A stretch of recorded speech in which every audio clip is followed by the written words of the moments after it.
뜨거운 햇볕이 내리쬐다가 갑자기 비가 쏟아지고 천둥 번개도 쳤습니다. 어제 오후 서울을 비롯한 전국 곳곳의 날씨가 대기 불안정으로 변화무쌍했습니다. 충북 충주와 전북 임실 등에는 탁구공만한 크기의 얼음 알갱이, 우박도 떨어졌습니다.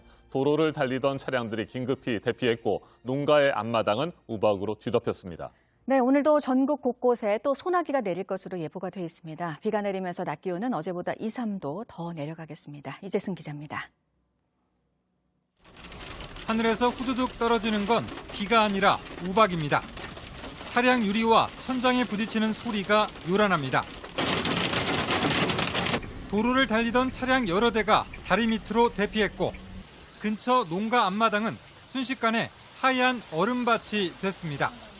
전북 임실에선 탁구공만한 우박이 20분 넘게 떨어져 농작물을 덮쳤습니다.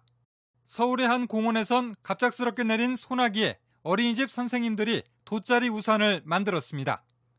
어제 하루 강원도 영월에 74mm를 비롯해 충북 충주 36mm, 경남 산청엔 23mm의 비가 내렸습니다. 오늘도 전국적으로 5에서 최고 30mm의 소나기가 예상됩니다. 돌풍과 함께 천둥 번개가 치고 우박이 떨어질 가능성도 있어 주의해야 합니다. 비가 오면서 더위는 누그러지겠습니다. 서울의 낮 기온이 27도, 전주 26도, 대구 25도로 어제보다 2, 3도가량 낮겠습니다. 모레 금요일까지는 대기 불안정으로 내륙 곳곳에 소나기가 오는 곳이 많겠습니다. 이후 주말과 휴일에는 전국이 차츰 맑아지고 다시 예년 기온을 되찾겠습니다. JTBC 이재승입니다. 이틀 연속 300명대까지 떨어졌던 국내 코로나19 신규 확진자 수가 오늘은 0시 기준 600명대 중후반에 이르거나 700명을 넘어설 가능성도 높습니다. 어젯밤 9시까지 616명이 새롭게 확진 판정을 받았는데 전날 같은 시간대와 비교하면 292명이나 급증했습니다. 검사 건수가 줄어든 주말과 휴일 영향이 사라진 것도 원인이지만 교회와 가족 모임 등을 통한 집단 감염과 델타 변이 바이러스 확산이 주요 배경으로 분석됩니다. 이 같은 상황에서 다음 달부터 식당과 카페, 술집 등의 영업시간이 늘어나고 사적 모임의 인원 제한도 조금 풀립니다. 언제든지 바이러스는 다시 빠르게 퍼질 수 있는 상황인데 규제 완화가 시범적으로 이루어지고 있는 광주광역시 등의 분위기는 어떤지 최승훈 기자가 취재했습니다. 회사원들이 나옵니다. 식당 앞에 줄을 섰습니다. 식당 문 앞에 5명 이상은 들어갈 수 없다고 써 있었습니다. 그런데 이제는 8명까지 들어갈 수 있다고 바뀌었습니다. 안에는 점심 식사를 하는 손님들로 북적입니다. 광주는 지난주부터 8명까지 모일 수 있고 부산은 그제부터 영업시간 제한이 없어졌습니다. 밤에도 사람들은 이전보다 늘었습니다. 음악 동아리여서 버스킹하고 작년에도 못 모이고 올해 들어서 이제 새로운 기수 뽑고 처음 이렇게 있는 일이라서. 하지만 아직 예전 같지는 않습니다. 4명이서 모이는 게 익숙하다 보니까 그 친구들만 만나게 되는 것 같고 아침까지 놀거나 그러진 않고 그냥 빨리 들어갈 것 같아요. 감염될까 걱정도 앞섭니다. 2명씩 모이는 것 같아요. 많으면 4명 정도? 합석은 생각이 없어요. 왜요? 네. 지금 코로나 아직 불안하니까 백신 주사 맞기 전까지는 이렇게 있는 게 나을 것 같아요. 다음 주부터 일단 6명까지 모일 수 있는 수도권에서는 식당 예약이 늘고 있습니다. 한 팀이 와도 일단 인원수가 많으니까 가게가 꽉 차는 거지. 한 10% 정도는 늘어날 거라고 보고 있어요. 이렇게 조금씩 기대가 커지지만 우려는 여전합니다. 젊은 층들이 모임을 많이 가질 거고 그 가운데서 젊은 층 중심으로 백신 접종이 안 된 상태라 감염이 확산될 위험이 좀 높은 것이 걱정이에요. 50대는 7월 말, 20대에서 40대는 8월에야 백신을 맞을 수 있습니다. JTBC 최승훈입니다. 전 세계에서 코로나19 백신 접종률이 가장 높은 이스라엘에서는 최근 확진자가 다시 증가하고 있습니다. 전염력이 강한 델타 변이 바이러스가 빠르게 퍼지면서 학교를 중심으로 집단 감염이 잇따르고 있습니다. 이스라엘 정부는 12세에서 15세 사이 청소년에 대한 백신 접종과 실내 마스크 착용을 권고하고 있습니다. 박지훈 기자가 보도합니다. 나프탈리 베네트 이스라엘 총리는 전 세계에서 확산되는 델타 변이가 이스라엘에서도 퍼지기 시작했다며 우려를 나타냈습니다. הרבה יותר גבוה ממה שהכרנו. זאת אומרת, משהו שם מדבק בערך 50% 50% יותר, ולצערי אנחנו רואים גם תחילת התפשטות בתוך מדינת ישראל. 전체 인구 가운데 55%가 2차 접종까지 마친 가운데 이스라엘 정부는 지난 15일 마지막 방역 조치였던 실내 마스크 착용도 해제했습니다. 이후 필수 접종자가 아닌 아동과 청소년이 주로 생활하는 학교를 중심으로 집단 감염 사례가 이어졌습니다. 지난 1월 10,000명 이상을 기록했던 하루 신규 확진자 수는 최근 한 자릿수까지 줄었다가 지난 19일 46명, 21일에는 125명까지 늘었습니다. 신규 확진의 70%가 델타 변이로 추정됩니다.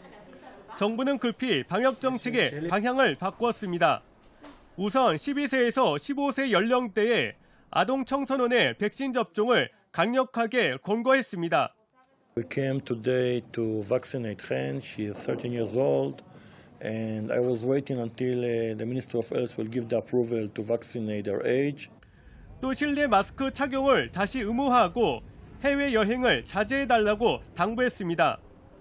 한편 이스라엘은 다음 달부터 백신을 맞은 외국인의 무격리 입국을 허용하기로 한 상황에서 공항 방역을 대폭 강화하기로 했습니다.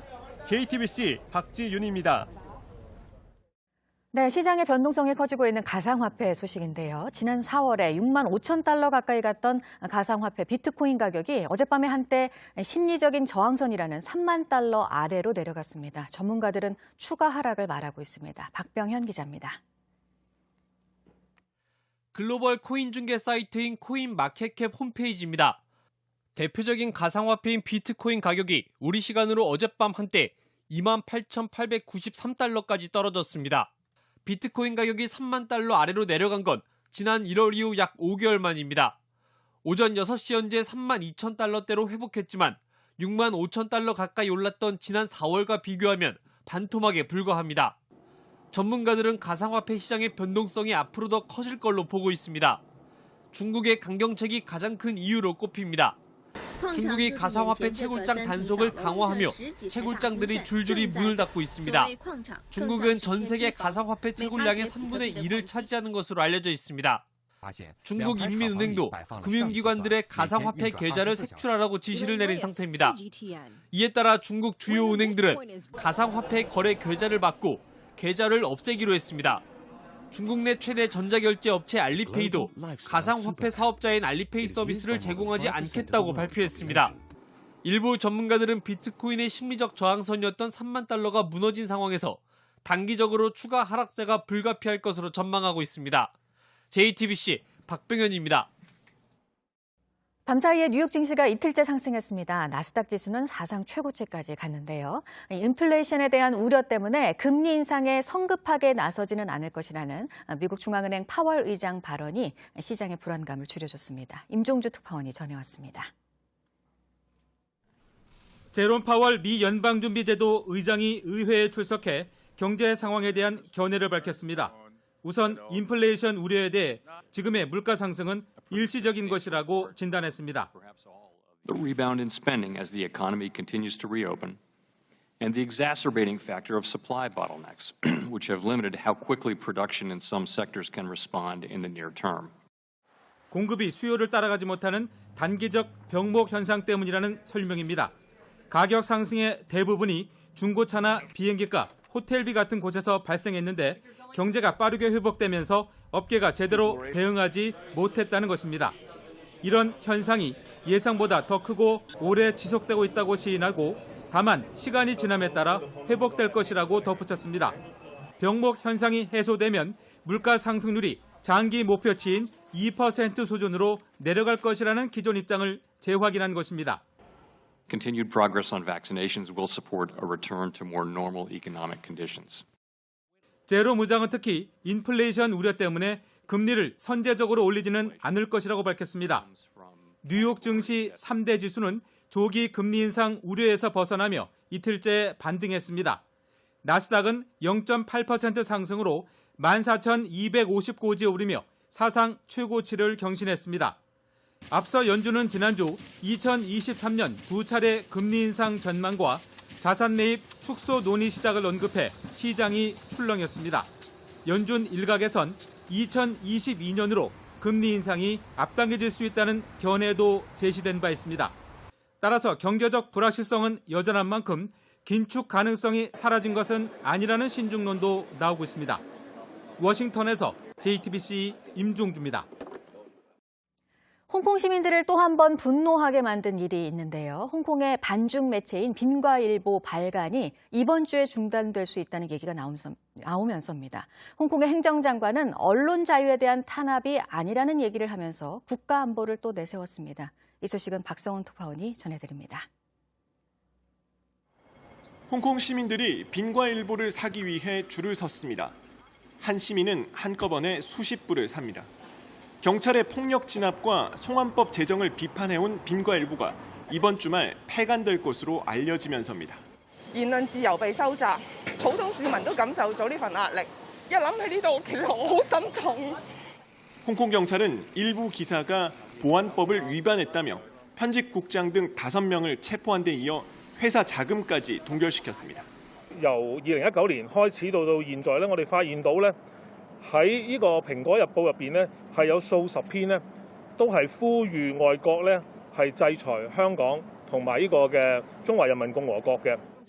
불법 집회 참석을 이유로 사주를 체포해 20개월의 징역형을 처한 데 이어 2년 전 기사들을 문제 삼아 언론사의 문까지 닫게 만든 셈입니다.